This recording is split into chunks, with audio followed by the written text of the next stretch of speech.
Welcome to Simple Stats for STEM. This is a video on running a correlation analysis on a few variables. In our case, we're talking about the amount of sleep that high school students get each night and their GPA. So we're going to relate those two variables together. And a simple correlation is useful for comparing two variables that are what we call continuous. In other words, they are able to go, at least theoretically, they could go on forever. They're not categories, they are measurements. And so sleep is something that theoretically someone could get as much sleep as they wanted to, and GPA, although not perfectly continuous, it does have a range from 0 up to 4. So we're not talking about something that's categorical like male or female or any kind of grouping. We're just talking about two variables here, the variable sleep and the variable GPA. In an earlier video, I talked about how to make scatter plots. And so this is the scatter plot that shows us some information about the data as it's compared to each other. This is a basic graph from algebra that we go out a certain value and then go up, x, y, the Cartesian coordinate plane. So we also talked in the first video about how this equation is the equation for this line of best fit, and this is slope-intercept form. And so this equation describes the trend or the trend line of the data, and this can actually be used to predict. And so it's a very powerful tool right there. I would encourage you to go back and watch that video on scatterplot if you want to learn some more about what this information is here. So we're going to run a correlation in this analysis and understand a little bit more about the relationship between sleep and GPA and whether those are correlated. Basically, we're asking, do they go hand in hand? Are they closely tied together? Can we use them in a close association to come to some conclusions? We can do this a couple different ways. The first way I'll show you is by allowing Google Sheets to do the correlation for us. And in that case, we'll just hit equals and then Correl, C-O-R-E-L, and that's going to be the Pearson product moment correlation coefficient. And if I click on that, it's simply going to ask me to put in my two data values for the range. So I'm going to click on sleep for my first data set, and then comma, and my second data set is this column right here. Close the parentheses, and it's just going to give me a quick output here. The correlation that it's showing is 0.25. So this is what we would call the R value, and you might hear that called Pearson's R. And so that's the relationship between these two variables. That's a decent correlation. It's not great, but it's not terrible. And unfortunately, Google Sheets is very limited in what it will tell us here. It will only tell us the correlation coefficient, which is really not enough. What we need to know is, yes, these are correlated. These values are correlated, but really every set of variables will have some kind of a correlation. So just getting a number here is not enough. It is a positive number, which means it's going up and to the right. But we want to know if this is significant. In other words, is this relationship significantly different from a flat line? You know, from a set of variables that has no relationship. Is 0.252 enough to make us believe that sleep and GPA are related? Now, in a previous video, the one on scatterplots, I showed how to get what we call the effect size in this relationship. And if you go back and see that, that's in this graph underneath customize, I can go into my series here, and I can ask Google Sheets to tell me what R squared is. R squared is this value times itself. And on this particular graph, I took it off. I'm going to put it back on there real quick. The effect size for sleep and GPA is 0.063. We can interpret this by taking this and turning it into a percent and saying 6.3% of GPA is accounted for by sleep. So it's not a huge effect, but it's not terrible. It's just a pretty low effect.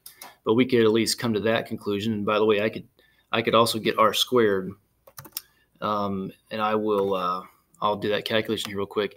I could do that simply by squaring that value. And let's get that done here real quick. It'll just take a second. And let's see here.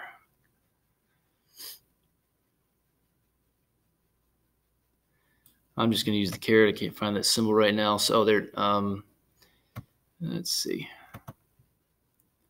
So I'm going to say r, and the caret sign is universal for squared. So r squared. So let's let's just calculate that real quick. So I'm going to take and say equals. I'm going to say this value, and I'm going to hit the caret sign and 2. So it's going to square that value.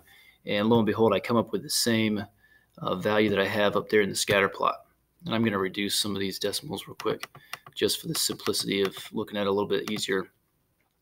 But I can go ahead and I can get that effect size myself just doing that calculation, or my scatter plot will do that as part of its values too. But I'm still missing a vital piece of information, and that's what we call the p-value. The p-value tells us if this relationship is what we call statistically significant. Is it a relationship that is just purely coincidental, or is there really something there that could be considered statistically significant? And in most research and in educational research, we set a p-value of 0.05, which is interpreted as 5%. We want to see, is this relationship accidental? Is it happening just by coincidence, or can we have less than 5% certainty that this is not just a coincidental relationship? The other way to think of that is, are we 95% sure that these two variables are related? So the opposite way is to say, okay, are we 5% sure that they are unrelated? And we want our p-value to be less than 0.05. Don't get too hung up on that for right now. It's a little bit, you have to kind of think about that in reverse order. But basically, we're going to run another test here, and we're going to see if our p-value is less than 0.05, which would indicate to us that this trend line is statistically significantly statistically different from a flat line. And so Google Sheets will do that for us, but it's another calculation. So what I'm going to suggest is that you do all of this in another place. And so I'm going to use a little add-on here. This add-on is called XLMiner Analysis Tool Pack, and this is pretty handy. It's an add-on. It's free. You can add that on if you need it. If you need to go get add-ons, you can do so, and you can get that that add-on. It has a lot of good stuff in it, and I'm going to actually use it later as well for another analysis. But if I go to XLMiner and open up that tool pack and go down here to correlation, it's going to ask me for the input range. And all I've got to do is make sure that my variables are side by side. And I'm going to go ahead and highlight the labels as well. And I'm going to click that as my input range. I'm going to tell it there are labels in the front row, or first row. And then I'm going to come over here. I'll come down here, and I'm going to click on this cell and tell XLMiner that that's where I want the output to go. Now I click OK, and it will give me still that same correlation, but it still does not give me a p-value, and this doesn't even give me a effect size, which I could still calculate by myself. So XLMiner is good, but it's going to be good for some other things. So I'm going to recommend that you go to this website here, socialsciencestatistics.com, SOCSCI statistics.com, and it looks like this. And this website will do all three of those things for us. So there are others of these on the internet which are free and useful, but let's go to this one. I'm going to click on calculators, and once I'm on this page, I'm going to scroll down to where I see correlation, tests of correlation. I'm going to click on Pearson Correlation Coefficient Calculator.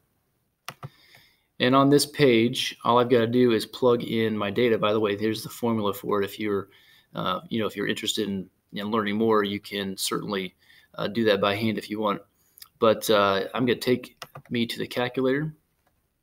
And now all I've got to do is put in my X and Y values, and I'll be all set. It's going to give me all three things that I need. So I'm going to go back over here to my Google Sheet, and I'm going to grab my sleep values, and I'll put those in as the X values, and run back over here, get my GPA, and copy those, and pop those in for my Y value. And then I just have to get it to tell it to calculate R. And when it does so, it'll produce a lot of stuff here. There's our scatter plot. It should look very similar to the one that we've created. It goes through the math from that formula. But here's the real key information that I need. It's down here towards the bottom. And it tells me the value of R is 0.2529, which is the same value I got over on my Google Sheet. Now, this also gives me the coefficient of determination, or the effect size. There's R squared, so that's the other piece of information. And I can now go and calculate a p-value. To get my p-value, I'm going to need this number right here. So I'm going to copy that R value, and then I'm going to click over here on helping find or calculate the p-value.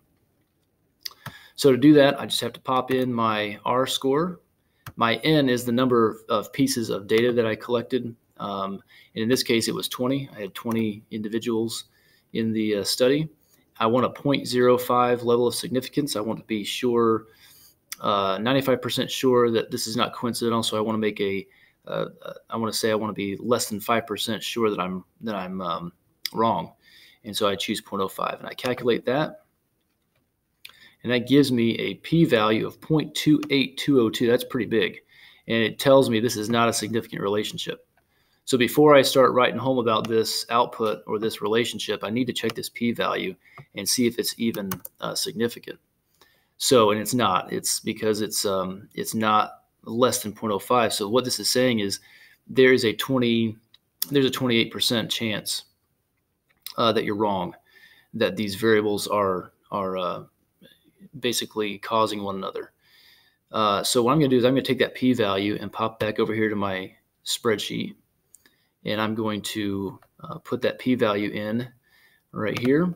And now I have all the information that I need to really do a quick write-up and talk about this relationship between sleep and GPA. And so I'm going to change that here real quick to black so it matches everything. But what I would say is, okay, we ran an analysis between sleep and GPA. The Pearson product moment correlation coefficient was 0.25.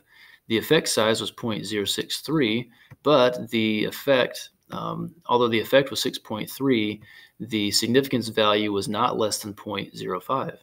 And so I can continue to talk about these statistics and these values, and I can still use this to predict sleep and GPA, but it doesn't hold a whole lot of weight because the probability that I'm wrong on this is pretty high. And so what you might do is you might go back and play with some of this data and change some of it and just manipulate it some until you start getting a p-value that is significant. That'll be kind of a fun exercise to start playing with some of that data and see how much you have to change it to get it to be significant. But that's how you run a simple correlation using Google Sheets and using this website, Social Science Statistics, and that's a pretty useful place to go. And you can also use Excel Miner, and I'll go more into that add-on in another video. So that's how we run a simple correlation.